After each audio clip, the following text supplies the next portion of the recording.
इराणने इस्रायलवर मिसाईल हल्ले तीव्र केले। तेल अवीव आणि हैफामध्ये 11 जण ठार। इस्रायलने इराणच्या सरकारी टीव्ही स्टेशनवर हल्ला केला। थेट प्रसारण बंद पडले। इराणच्या रिव्होल्यूशनरी गार्ड्सने इस्रायलवर रात्रभर ड्रोन आणि मिसाईल हल्ले सुरू ठेवले। इस्रायलच्या संरक्षण मंत्र्यांनी इराणमधील नागरिकांना गंभीर परिणामांचा इशारा दिला। इराणमध्ये इस्रायलच्या हल्ल्यात 224 जण ठार, 90% नागरिक असल्याचा दावा। इस्रायलमध्ये इराणच्या हल्ल्यात एकूण 24 जण ठार, 400हून अधिक जखमी। कॅनडामधील G7 बैठकीत इस्रायल इराण तणाव कमी करण्यावर चर्चा सुरू।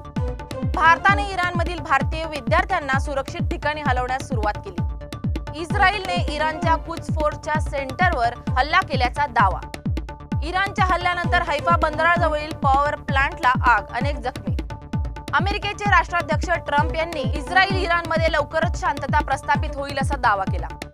इराणने इस्रायलच्या हल्ल्याला प्रत्युत्तर म्हणून आर्थिक बाजारपेठा पुढील सूचनेपर्यंत बंद ठेवल्या।